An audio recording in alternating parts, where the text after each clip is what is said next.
Welcome to the K2 Sales Podcast. I'm your host, Karen Kelly. Every week, I'll be sitting down with a sales executive where they'll share their stories and experiences that produce game-changing results. Let's be honest, sales can be a tough game. I'm sure at some point, we've all delivered a less than stellar demo, been ghosted by a client or two, and sometimes maybe we did more talking than listening. And that's where I can help. The stories and insights our guests share can be applied to your own business, your territory, or with your team, so you're not reinventing the wheel. Our weekly tactics and strategies help you get out of your head and start creating your own path towards game-changing results.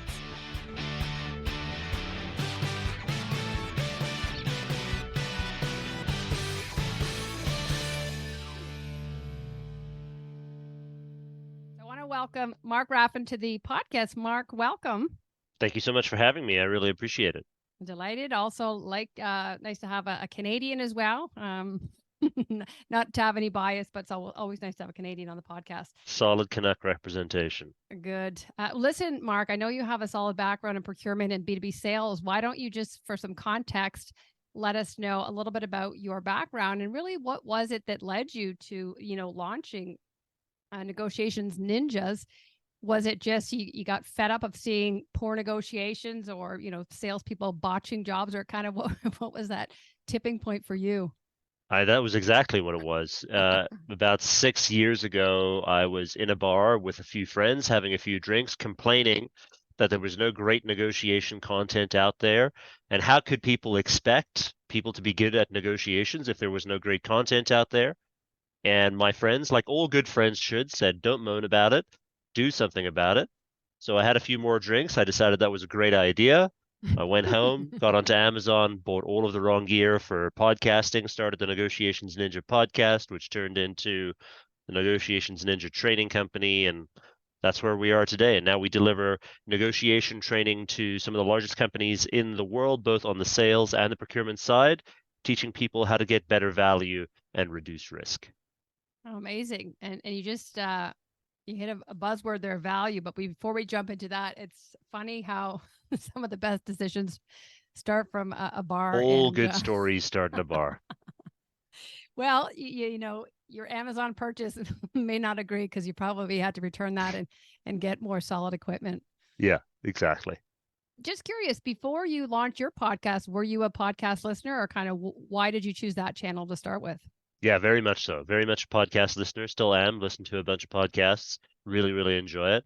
Mm-hmm. And at that time, there wasn't really anything on the negotiation space out there. And so I became one of the first ones out there to be able to do it, which is pretty cool. Mm-hmm. That's amazing. And when you think about B2B sales, I mean, that's kind of my world, but negotiations is kind of lumped into it. You have top of funnel and then it's woven throughout, but I don't think it's really done in isolation, because it is bottom of the funnel. I would say you're always kind of negotiating, but it's nice. I'm looking forward to this conversation because I feel that it's an underdeveloped skill and there's so much writing on it. Like it has the ability to change your deal, your life, if done correctly. Yeah, very much so. For a lot of people, they really try and struggle figuring out where I fit in terms of the funnel because they're like, well, we kind of negotiate all over the place. To which my response is, I am firmly bottom of funnel. So when you think of sort of how things are done in the B2B sales world, we don't do anything related to prospecting. We don't do anything related to discovery. We don't do anything related to value conversations. Everything we do is situated right at the bottom of the funnel in the commercial part of the negotiation. Now, there are parts of negotiation that are woven throughout, like persuasion and influence and those kinds of things. And yes, we do teach courses on those things as well. But when it comes to the negotiation side of things, we're firmly situated on the commercial negotiation. Interesting, because it's nice that you're niched out and you're not kind of everything to everybody. And so you initially mentioned the word value, and I probably that's the most overutilized word in sales. And, the way I see it is there's perceived and there's actual value. And a lot of things have changed. And so when we perceive what's valuable, it may no longer be valuable. So we have to really confirm with our audience. But what are you seeing in terms of B2B sales folks when they are negotiating? I imagine they do a pretty good job of selling value, but do they erode it, or do they let go of it too quickly and kind of just saying yes to everything? Or like, what are you seeing as it relates to value? Yeah, I think B2B sales folks are really good at building value throughout the sale for the customer, right? So they do a phenomenal job in discovery. They do a phenomenal job at identifying needs. They do a phenomenal job at being able to identify something to sell to those needs, and then they build in additional features and functionality to be able to create something for the end customer that I think works wonderfully. Unfortunately, when they get to the commercial negotiation aspect of things, they don't know how to protect that value. So they build it up, build it up, build it up, and then they meet with someone at the end of the negotiation, most likely a procurement person that says, all right, time to pay the piper, right? You've got to be able to deliver now. Here's what we want from you. And so they've built up with their end user, right, their stakeholder, what it is their stakeholder wants, but they've left themselves woefully unprepared for the next part of the conversation, which is the commercial negotiation aspect. And to that extent, they do a great job building out the value to the stakeholder. But do you think they haven't considered that procurement is also a stakeholder? Correct. Yeah, exactly. And I think that the vast majority of salespeople don't consider anyone outside of whomever the business user is, right? Mm-hmm. So if I'm selling a software or a service or a product, regardless of what I'm selling, I'm primarily thinking about the person who uses that thing as my end customer, as you should. Mm-hmm. Unfortunately, in large enterprise sales, there's many, many, many, many other people who touch this along the way and who are involved and who are impacted by those decisions. And so you've got to think of multiple different stakeholder groups. I mean, not just procurement, but obviously, if you're selling software, you're selling into IT and security and governance, potentially even risk. Obviously, legal is a big component of that as well. So depending on the software or the service or the product that you're selling will depend on which stakeholder group is most tangentially affected. Mm-hmm. And that's why, the question, how is a decision made, and walk me through your process, is so important, because that's when those are exposed. And Absolutely. even if they're an unsophisticated buyer, it's the opportunity for the sales rep to teach them and say, well, typically at this point we engage this, or when these people are left out, this is the risk. And I think that's where sales can be a teaching opportunity. But people sometimes just get happy ears, and they don't really want to hear that, or they're afraid it's going to slow them down. And then what happens is just what you've said, like they get shot down by procurement. Yeah. Yeah, in a big way. And I think the happy ears analogy is very apropos, right? I think it really makes a lot of sense because you never at any point in the sale conversation want to hear anything that is going to slow down, stall, or stop the deal. And yet that's probably what you need to hear the most, because when you hear those things, then you can deal with those things. The last thing that you want is to get to the end of the conversation with the business user only to figure out, like, oh, there are three other people that I Mm-hmm. need to speak to in this conversation. And then you're kind of screwed at that point. Mm-hmm.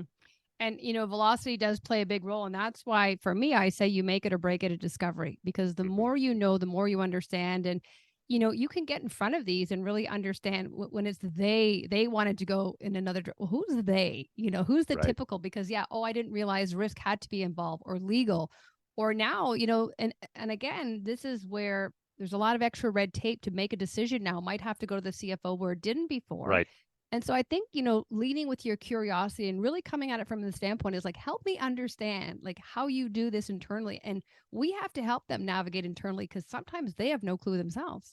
That's right. Yeah, absolutely correct. I think if you can do discovery well, it makes a huge Mm-hmm. difference in who you involve, how you involve them, and what questions you ask them going forward as well. So don't discount discovery. Mm-hmm. Yeah, it just makes everything, even allows you to disqualify if this is not a good opportunity, or it's not a big enough problem. Get out early. Very much so. Having worked in with procurement for over 20 years, I know that they are incented on squeezing squeezing the rep as much as they can. So I think it's important to, when you're preparing, understand like what is going to motivate them. Like think about putting their buyer hat on and say like they're incented on squeezing me. So what can I do? How can I appease them without giving them a discount? Like what other concessions can I offer? And what I see is that preparation, and correct me if I'm wrong, is the biggest, missed piece. Is they're going in there kind of expected to react on the spot or ad hoc. And I'm thinking, you don't even have a strategy going in there. Yeah, this is what I mean by protecting value. So I see the vast majority of salespeople, number one, going into a commercial negotiation, not even knowing what they want to achieve out of the negotiation, right? So they'll go into the number one question I ask sales teams is, well, what do you want to get out of this deal? And then the answer I most often get is, well, I want to get a good deal, quote unquote. To which my response is, that actually doesn't mean anything, right? Like, congratulations, good for you. Everyone wants a good deal. But what is it that constitutes a good deal for you?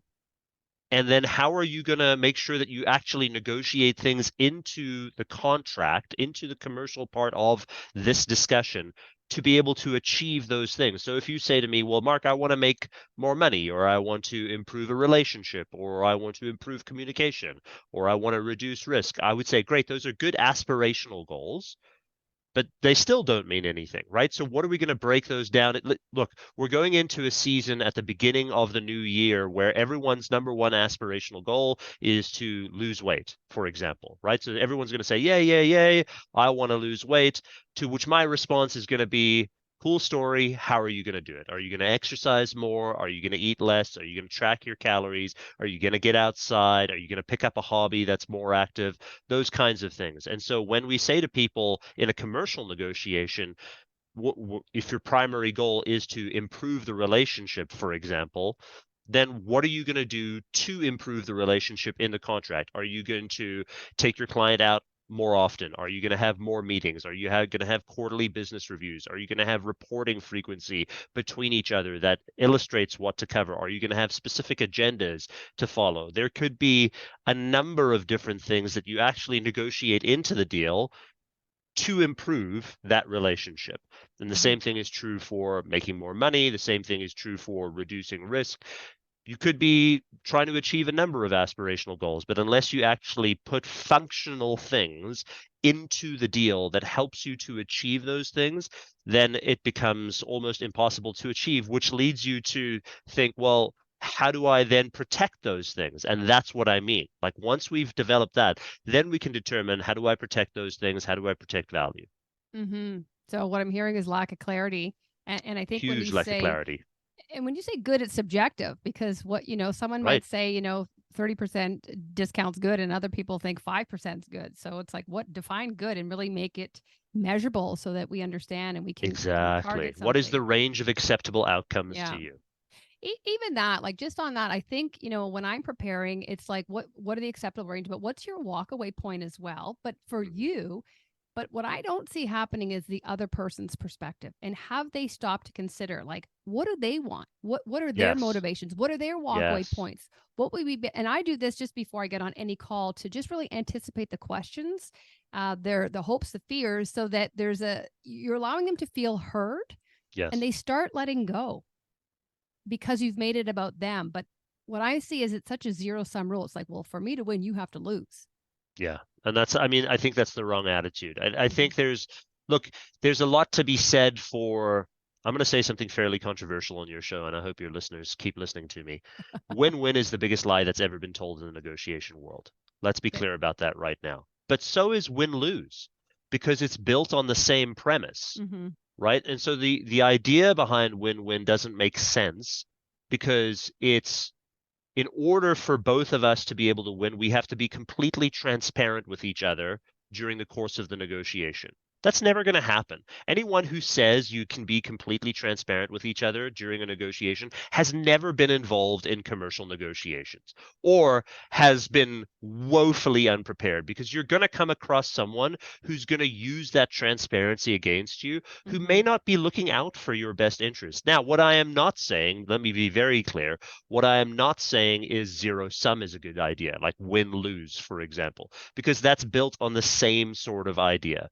So that's why I'm a big proponent of creating aspirational goals and thinking about things from the customer perspective as well, and going, okay, well, what are the customer's aspirational goals? What do they want to achieve out of this discussion? And regardless of which stakeholder I'm working with, each of them has their own independent aspirational goals. But somehow, for some reason, we impose aspirational goals on all of the different stakeholder groups, thinking that they're exactly the same. They're not the same. So we've got, to your point, we've got to think, well, what is this person going through right now? What do they want? What do they want to achieve? How do they want to achieve those things? How can I get creative with this? Very, very good point. So based on that, like, what are your recommendations in terms of sales teams to prepare? Do they get a war room, and do they get, internal folks playing this person, and just role play it out so that they're understanding when I say, like a give get, when I ask for this, what are they potentially going to come back with? Like, is that a good approach to prepare? Very much so. Think about, if you're going in to think about how you're going to manage your concessions, think about what it is you need to protect, but also think about what you're going to ask for, and think about what you're going to give if you get that thing that you ask for. Right? So if I ask you for, let's say we're going into a contract renewal and I need to get a price increase, and I ask for a 7%, 9%, whatever price increase, the person is obviously going to say no. That's their first trained response. We're going to negotiate for a little bit. They're going to say, well, I might be able to do 3%, Mark, if you can do something for me. And then they're going to name that thing that they want me to do for them. I need to be prepared enough to be able to determine, is this something that I can actually give? Or can I give a portion of this? Or can I meet the need of this person without giving them that thing? So to understand why they want that thing is incredibly important. I'll give you a specific example. We're working with an M&A team a little while back who is buying up a bunch of different types of retail stores all across North America. And they're independent retail stores that they're purchasing. So they'll go into a small town, generally it's a rural town, they'll speak to the owner of that retail store, they'll purchase that retail store, and then they'll rebrand, come in with their big brand name sort of idea. When that individual rural retail store owner sells, there's a few things that they generally want from it. Some of them want cash, some of them want a fast exit, some of them want future growth, but some of them want legacy because they've wanted to show to the community for a long time that they're here for the community, and they think that by selling this store, they're selling out, so to speak, and they think they're going to get judged, and they think they're going to be seen as different, and they plan on living there for several more generations. So there's a huge concern that often these folks have. We were able to identify this in one of the folks, and they said, well, there's a legacy thing here. This is really, really important to me. In order for me to let go of this legacy idea, I'm going to need a really high price because I'm not sure I'm going to be able to stick around. I might be able to buy somewhere else and live somewhere else. And we thought, well, if this person's main goal is legacy, how can we fulfill that main goal without giving them the thing that it is that they wanted all along? Turns out we were able to chat with city council about this person's contribution to the community, and we were able to get a street named after this person, which really didn't cost us anything, was huge legacy building for them, and we didn't have to fork out the additional cash, and it was amazing for that person, and now that person's going to be forever remembered with their legacy and what they're doing. So understanding what it is they're actually trying to achieve, because they say, oh, I want the money. But what do they really want the money for? Well, this person wanted the money because they thought they'd have to move, because they thought, wow, my legacy's at risk here. Turns out we were able to fix that for them. That's a great story. And I think it just says, like, we have to think outside the box and get creative.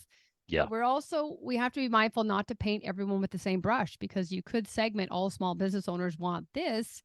But I think irrespective, you're giving him legacy, but yes. in a cost-effective way for you, but he still gets what he wants. And I think that emotional component, especially, I can see why that would be meaningful to them. And I feel like the street name is almost a better option, but without knowing why he needed the money, for me, that's the golden ticket, because he didn't need to move, right? But if you didn't uncover that, then you would probably give him the money.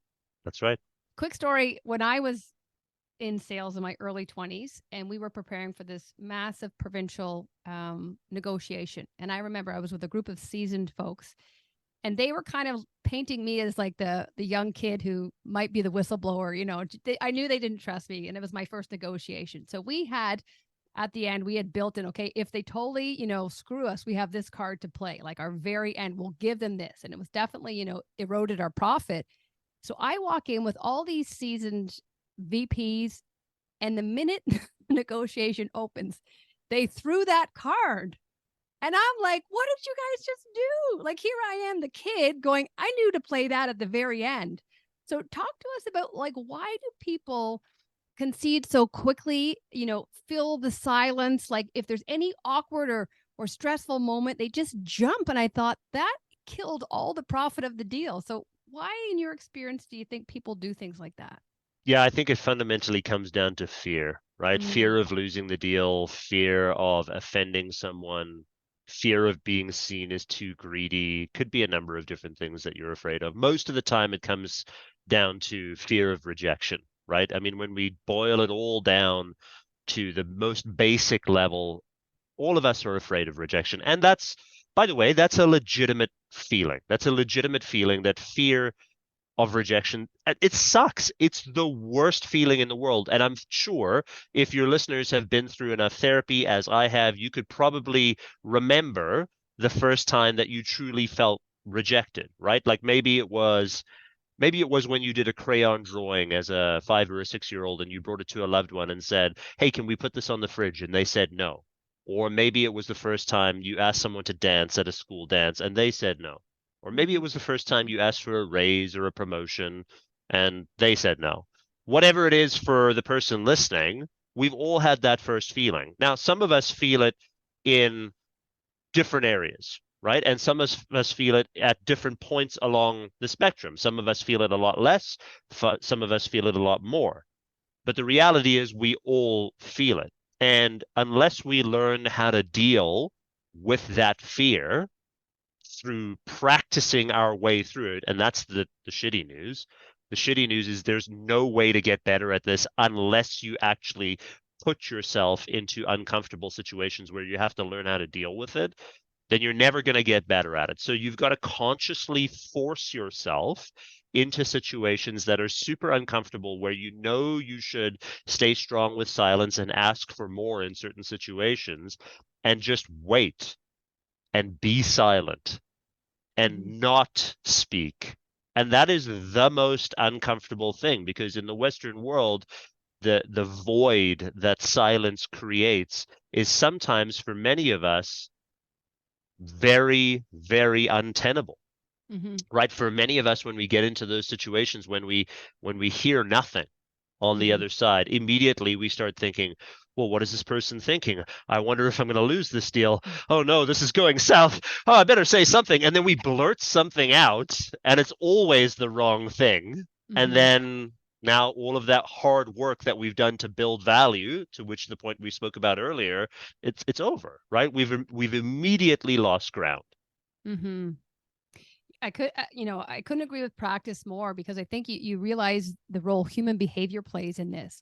And the only thing I would say is, when you think about all those examples you shared, is like, but I didn't die from any of them. I didn't die when I got rejected. I didn't die when I didn't win this. And I just think, like, what can we learn? And for me, if I'm burned once or unprepared once, I'll never do that again. Like, I just take that as an opportunity. But in terms of practice, like, walk us through, if I'm a sales leader for a sales team, like, what's the frequency? How do I set this up? Because I think what happens is people say, okay, here's Chris Voss's new book. Everyone read it. And there's negotiations training done. And so it's like, I can watch a NFL movie.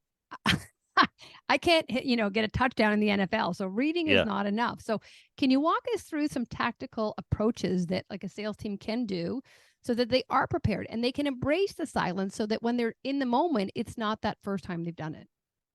Yeah, there's a couple of points here that I'll cover. So reading is important as long as you're reading broadly, right? To the point that you made, like, here's Chris's new book, which is a phenomenal book. But if you read one book on a topic and then believe that you're educated on that topic, you've lost your mind, right? It would be like saying, oh, I'm going to read one book on marketing or one book on management. That's crazy. Yeah. No one ever does that, right? So you've got to get a broad range of ideas, of which there are a ton, including my book as well. And you can get a number of different perspectives on negotiation. But then you've got to your point, implement those ideas and apply those ideas. So the way that we describe it to salespeople is, look, you need to get in reps. Mm-hmm. Reps are really important, right? Like reading the book and doing the course is like going to the gym once. You've now gone to the gym. Your muscles hurt. You're feeling pretty good about it. You're feeling revitalized. You leave the gym. But if you don't go back, you will never get stronger. You will never get fitter. So you've got to build in reps. And now how we build in those reps is through consistent role-playing practice.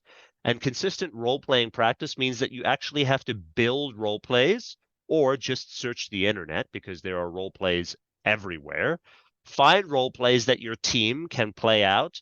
Plan those role plays on a regular, frequent basis. We recommend at least once a week Mm-hmm. so that your team can actively do it. Now, the benefit of modern media in Zoom and Teams and any kind of web conferencing software is that you don't have to bring the team together to do role plays all together, right? You could just pair people up. So what we do in all of our courses, during our courses, we pair people up into buddy teams and we say, okay, you two are negotiation buddies, you two are negotiation buddies, and this is your negotiation buddy for the next 3 months.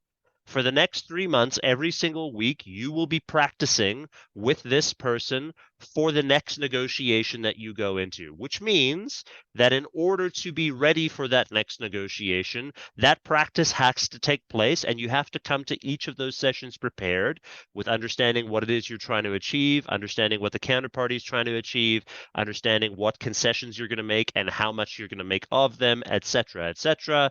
And then you're going to go through that role play and you're going to give people specific roles. And it generally takes an hour, right? 30 minutes for you, 30 minutes for them. And you practice that weekly and you'll see dramatic improvements in your team. Mm-hmm. I think that's great, and I really do think it's up to the sales leader to provide that space for them and make sure that the consistency, that weekly practice is happening, because it's like the New Year's. You go to the gym for the first week, and then after that you're back to the old habits again. And the lift on the sales leader is substantial because we require in all of these practices that each of the buddy teams invites their sales leader to that buddy team conversation on Zoom or Teams so that they can at least observe. They may not be able to obviously make all of them, but at least they have the option to pop in and observe things as things go along. That's really, really important. So when they implement these kinds of things, sales leaders often think, okay, this is sort of plug and play. I can let this go. No, unfortunately, it means that the sales leader actually has significantly more observation work that they have to do. Mm-hmm. But I think that those leading indicators are valuable so that you're not waiting until the end and saying, oh, it's too bad we lost that one. It's like, how can we interrupt this? And is the sales leader providing feedback for the sessions that they are present with? Yeah, exactly. And that's the point. We have a bunch of different checklists as well that we implement throughout our training too. And that's really important for a lot of people view checklists as, look, Mark, I've been doing this for 20 years. There's no reason I need a checklist. I know exactly what to do. You're the person. You're the person that needs the checklist the most because most likely you've glazed over some things that you should have been doing that you have been missing. So we are big fans of implementing checklists prior to negotiations to go, did I do this? Did I do that? And there's about 10 or 11 things that you should be doing prior to that so that you're ready. Mm-hmm. But think about negotiations in a high stake, high pressure, emotion driven.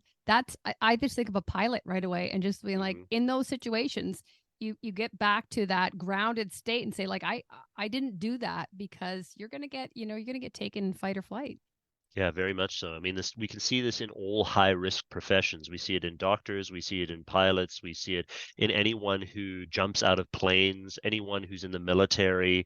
They all have significant checklists prior to doing the thing that's most important to the mission, right? So if I'm going into takeoff as a pilot, there's lists of things that I have to go through. Like, did I do this? Did we do this? Did we do this?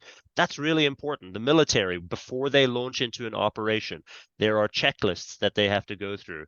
Look, if it's good enough for them, it should be good enough for us. Like, why are we so arrogant to believe that we don't need checklists when people who go into war need checklists? Obviously, we need them.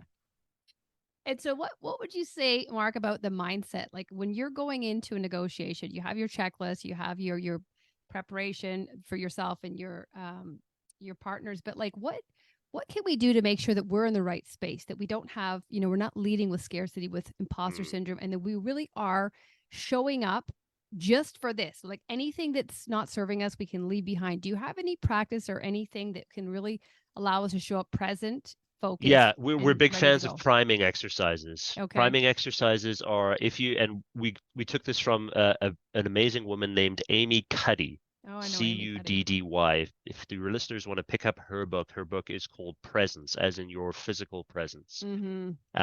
And she's got a great TED talk as well. Yeah. And she's a psychologist based out of Harvard. And she's got some research that shows that when we can get ourselves in the right state, both Mm-hmm. emotionally and physically, we act more confident in our negotiations.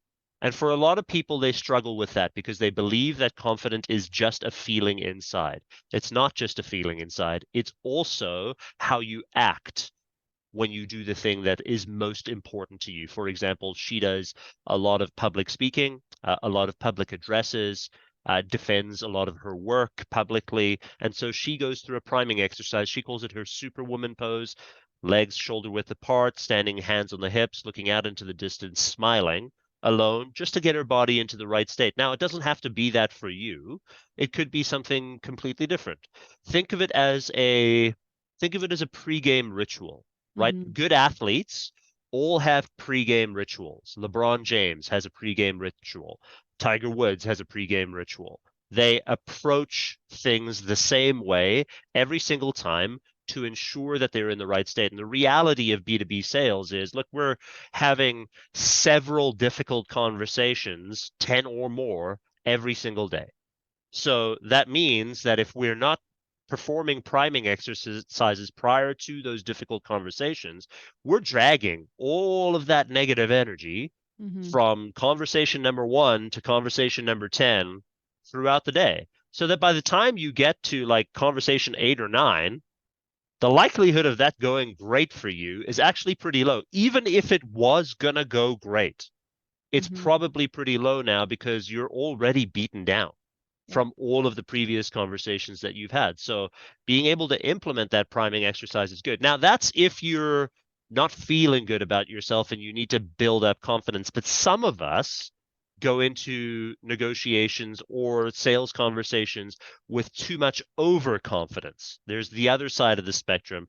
And there's a lot of salespeople that if I ask them, hey, how'd the planning for the negotiation? They go, it's fine. We'll be fine. Immediately, as soon as you say, it's fine, I'll be fine, everything's fine, I know that you haven't prepared enough. And your overconfidence is leading you to not plan. And we call this is overconfidence bias. It's actually a cognitive bias that a lot of people have. So they go into a discussion believing they can get themselves out of anything. And for many salespeople, their charisma and their ability to talk and those kinds of things have gotten them out of jams before. But it's the one time that it doesn't that makes you realize I should have planned. So Mm-hmm. also don't be overconfident going into the negotiation or the sales conversation. Mm-hmm. And Mark, was it something that the way in which they answered, "I'm fine, it will be fine," that triggered that? That's Yes. what it is. It's What would always, it's what's the always, language there? it's fine, right? It's fine, Mark. I don't know why you're stressing. Everything's fine. The answer that I'm looking for whenever I ask someone, how have you prepared is, this is what I've done. Mm-hmm. What am I missing? Mm.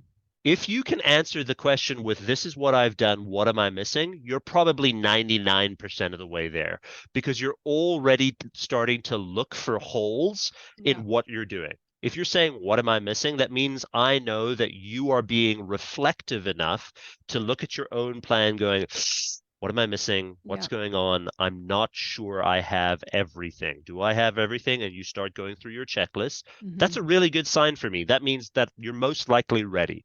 But if you go, no, Mark, everything's fine. It's all okay. I'm not stressed about it. I'm starting to get stressed about it because if you're not stressed about it, that means I should be stressed about it. And if I ask additional probing questions, 9 times out of 10, they haven't done the work. Mm-hmm. And unfortunately, that's what I saw a lot of my life in sales. And it's just like, I don't know. My mantra was, when mediocrity becomes acceptable, I need to get out of here. And that's the kind of what it was doing, because I feel like those people give sales a bad name because they're just showing up and Sure. thinking that I can ride on the coattails of before. And it's like, no, you give your, it's kind of a lack of respect for your audience as well. Like, I think when you look at the currency we trade, it's time, and they've Hmm. given you an hour of Love that. negotiation time, and you show up like that thinking you can, BS your way into stuff. It's like, no, I don't think so. Yeah, I really love that. I love that it's like respectful to It the totally is. counterparty, to come prepared, be ready, those kind. Yeah, I love that. Well, I think when I'm doing business, like I want to be their strategic partner. So it's like, let's bring these Mhm. two together so we can actually start working together. So it's more of a conversation, and just how are we going to work together? Like, and that's a thought. I'm not trying to come in and gouge and say, how much can I get off you? How can we work together? It's got to be equitable. It's got to be, a good deal. And it got to exchange of value for time. But Yep, I think people just don't give it the respect that it deserves. And at the end of the day, that's someone's time. That's a person. agreed. Just back to Dr. Amy Cuddy, because I do quote her a lot. And one thing I hear people, it's controversial. They say, don't say fake it till you make it. But she says fake it until you become it. And I love that, Yes, love that. because over time, when you think about that imposter or leaning through the discomfort, and when Hmm. the longer you're in that uncomfortable zone, the less uncomfortable it becomes. But on the other side of that is change. And she would say these power poses, how it decreases cortisol. She saw that in her class. Like, they did an interview study, and I'm sure you've read them all. But the ones who held the power pose, I think there's a minimum of 3 minutes you have to hold it, like, they far outperform than anyone else. So people that don't do visualization or kind of think this is a bit hokey, like, I have a ritual before I speak, and it's just like, once I've done that, I let go, and I'm like, Jesus, take the wheel. Like, I got this. Yeah, and you bring up a really interesting point, how people think it's hokey or cheesy or nonsense or man, Mark, what are we talking about? Karen, what are we actually talking? Are we talking about actual actionable things in sales? And whenever I hear those comments, my first response is, have you tried it? Mm-hmm. Give it a go, right? Yeah. Like I know it feels really cheesy because the first time that I did it, I was like, this is nonsense, right? I read her book, I watched her TED talk, and I thought, this is crazy. There's no way I could do this. But then I had to check myself and say, Mm-hmm. no, hang on, right? The research is showing that this actually works. So let me give it a go. And I actually started implementing it. And so my priming exercise, for example, prior to doing anything that I think is really important, is to listen to certain music Mm-hmm. and to do jumping jacks just to Yeah. get myself ready for whatever it is I'm going into, just to make sure my energy is where I need it to be for that conversation. And even in our training, all of the students that go through our training participate in that priming exercise with us. And it's super cheesy, and everyone thinks that to themselves, this is nonsense, this is crazy, I'm not going to do this. But by the end of the training, everyone's into it and everyone's figured out what their priming is, and Mm-hmm. they implement that for them. Mm-hmm. Tony Robbins was onto something. Oh, he's way ahead of the Oh, game. I know he is. Way ahead of the game. Yeah. And just side story, I went to him a few years ago, and it's all about, changing your state, change your Yes. physiology. But like, you think about, public speaking, and people are afraid to do it, but a lot of it is nerves. And when you can get Hmm. that high octane, like, energy or song, like, you're getting rid of those jitters that you just you embody. You're like, let me go. I'm ready. Yeah. Which Tony Robbins thing did you go to? I'm a big fan. My girlfriend just came back from the Unleash the Power Within. Nice. He just did a local thing in Toronto. I'm going to say it was 4 years ago. I actually forget what it was called. It was just one day thing, but I'm Yeah. definitely going to do the Unleash the Power I Within went to one next of year. those in Calgary and it was unbelievable. I was blown away. There were a bunch of different speakers before he came on, Yeah, and the yeah, energy was kind of like, eh. yeah. But then as soon as he came on, for like a room of I thousands of know. people just lit up. It was amazing. And I remember thinking, I'm not going to dance. Like, I was that person. I was dancing. I was rocking out with like 80-year-olds and 60 year Yeah. olds, and I'm like, let's just. So I just think we can change our state. And like you said, think about when we're going from negotiation to negotiation, or even meeting to meeting. We are compounding the negativity or whatever energy that was. So there has to be an element to reset, so that we're not carrying forth anything that doesn't serve us, and we're Yeah. introducing bias into these conversations. Yeah. Yeah. No, I agree entirely. I agree entirely. Because as soon as you start bringing that negative energy in, then it's sort of game over, right? Yeah. Like, I mean, you're just not going to show up the right way. No, and I think that's for everything. So, Mark, you are a new author for 9 Secrets to Win Deals and Influence Stakeholders. So, first of all, Correct. congratulations on the Thank book. you. Thank you very much. Without going into 9 of them, is there one or two that you are really like, you guys need to know Yeah. these? This is top. This is where you need to focus. We've spoken about a few of them today, actually. I Okay. mean, secret number 3 is learn how to make concessions properly, right? Okay. The secret is learn how to win by learning what to give away.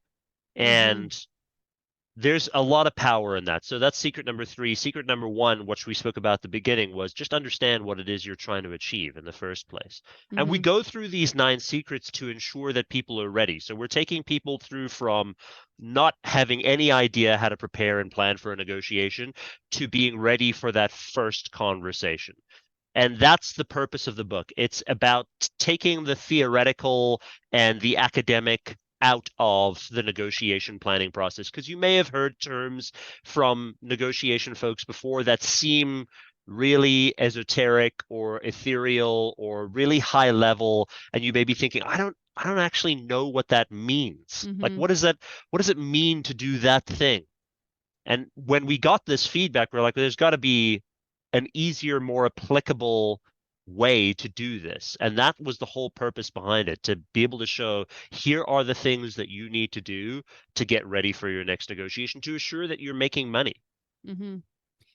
And based on that, we talked a bit about transparency before, but how important is trust in the negotiation?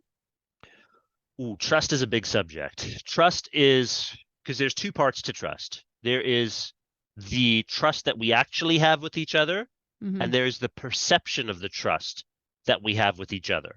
And those are 2 very different things. So I tend to stay away from the topic of trust because it is so big in negotiations and it is so hard to pin down. My advice for anyone who is looking to create trust with someone is most likely you are actually thinking about rapport. Right. Mm-hmm. And those are 2 different things. So are you looking to build rapport, which is the friendliness that we have with each other, or are you actually looking to build trust, which may actually take months, maybe years to be able to build? And there's a big difference between those things. So most of the time people think that they're talking about trust, but they're actually talking about rapport. If you're actually talking about trust when we're thinking about building it, that's something that takes consistency, that takes time, that takes value, that takes education, all of those things over a period of time with that customer so that they can actually have trust in you. Also requires you to build the perception of trust and trustworthiness, which means how can I show up in a more trustworthy way? Do I do what I said I was going to do? Do I Mm-hmm. give the information I said I was going to give? Do I show up with education and experience and credibility and all of those things that come with it? So big topic. There's a great author named Kelt Jensen who wrote a fantastic book called The Trust Factor. And that's solely to do with trust in negotiations. He's the go-to guy in the world when it comes to trust in negotiations. It's a massive topic. Okay, well, we'll stay clear of it. I will link his book there for the audience, as well as Dr. Amy Cuddy's TED Talk, because it's well worth the watch. I have a few tactical questions that are just what I'm seeing, and I'd love your thoughts on them. Let's do it. And so one of them is, the loss aversion theory, and people Yes. are twice as likely to respond to loss than they are gain. How do you factor that in, or how do you use that in your negotiations? It's very powerful. So Kahneman and Tversky came up with this, and the data shows that people are twice as likely to move towards a decision that stops them from losing something rather than going towards something that gets them to gain something. And that's true. But it only works if you balance it with positive as well, because it's a fear-based argument, right? Mm-hmm. So if I'm using a fear-based argument with something, it's a great catalyst, right? It gets the conversation started. It may get your attention in an area where you may not have been paying attention before, but it can't be the only thing that you talk about. Because if it's the only thing that you talk about, then people start to switch on to, oh, Mark's just trying to make me afraid. Yeah. It's like watching the news, right? Which I highly recommend that no one does. But if you do decide to watch the news gets your attention with the headline or the snapshot, 3 people were killed on York, blah, blah, blah, or be very afraid of this new thing, or whatever it might be, right? It's a fear-based catch. And they get your attention, but eventually you tune out, or most people do. They just change the channel because they think this thing's ruining my life. All I hear about on the news is terrible things. The reality is that the world has never been safer. In the history of mankind, we live in the safest period that's ever existed. And yet, if you watch the news, you would never believe that. And so it's great to get attention. It's great to be a catalyst for something, but it can't be the only thing. So you got to balance it with positive outcomes and gain and all of those kinds of things. I hear that. So what I'm hearing is you have to bring them to that future state after they're sitting in the discomfort of the cost of inactivity or any risk associated. They can't hang out there. They need a bit of a contrast. Okay, I feel that. And you meet them where they're at, but then you got to travel to the utopia. Yeah, exactly. Okay, 2 more questions here. Go for it. In terms of language, I hear a lot of people saying, is that fair? What are your thoughts on the word fair? Fair is fairy dust. Yeah, fair makes no sense. I'm okay with you using the word fair to try and illustrate something to someone, to persuade someone in a certain direction, but I don't want you to embody the word or to think about the word as something that actually means something, right? To use it as a persuasive tactic, fine. But to actually think that there is such a thing as fair is crazy talk, because fair is subjective. Fair is based on what your perception of what fair is, but it's also based on what my perception of what fair is, and maybe some third party's perception of what fair is. And so for us to have a discussion about what fair is crazy. I had a conversation yesterday with a professor in a German university. He's a professor of negotiation. He said, Mark, should we try and go into negotiations to achieve as much value as humanly possible, or should we try and achieve what we deserve in the negotiation? I said, well, who determines what you get to deserve? Right? Oh, well, we have third-party indices and benchmarks and data to show that this is the average within the industry, and so therefore that's what you deserve. Well, what if I provide more value? Shouldn't I deserve more? So the idea of fair kind of falls apart for me in negotiation because it just doesn't make any sense. So for those listeners that are listening in right now, I'm fine with you trying to persuade someone that an idea might be fair in the way that you position it, but just don't believe that there is such a thing as fair, right? If like it would be like someone splitting the difference with you on something. Like I'm selling something for 100, you're trying to buy something for 80, and then you tell me, Mark, let's just split the difference. Well, that may not be fair. Maybe I'm still losing money at that. Yeah. And so what could you replace fair with? Instead of saying, is that fair or does that make sense? I just ask a question. How does that strike you? Right? Yeah. Like then I'm going to wait for the response. I want to understand how that person is feeling about that. Because that's essentially what it is we're trying to understand most of the time, right? Like, how do you feel about this thing that I've said? So my go-to script is, how does that strike you? But I feel when you say that, you're genuinely inviting feedback. Absolutely. I want the feedback. Well, that's how you know if you're close or not. But I feel when someone says to me is fair, I know they've read some cheesy negotiations book, and I know that they're kind of not willing to budge. And I'm like, that's fair for you. I'm like, no, it's not fair. And it's binary. I'm like, nope, not fair.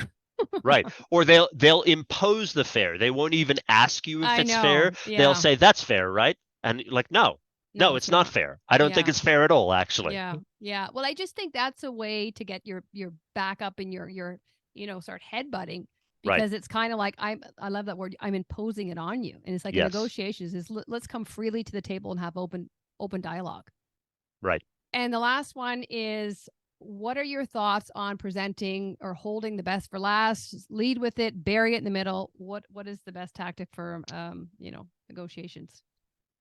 I generally try best for last is hard. Maybe I can reframe that and can I say hardest? And so I would say most challenging. I try and present the most challenging stuff at the beginning of the negotiation and then cycle different challenging things throughout. So instead of going challenging down to easiest, I'll go challenging, easy, easy, challenging, easy, easy, challenging to make sure that I'm cycling those evenly throughout the discussion.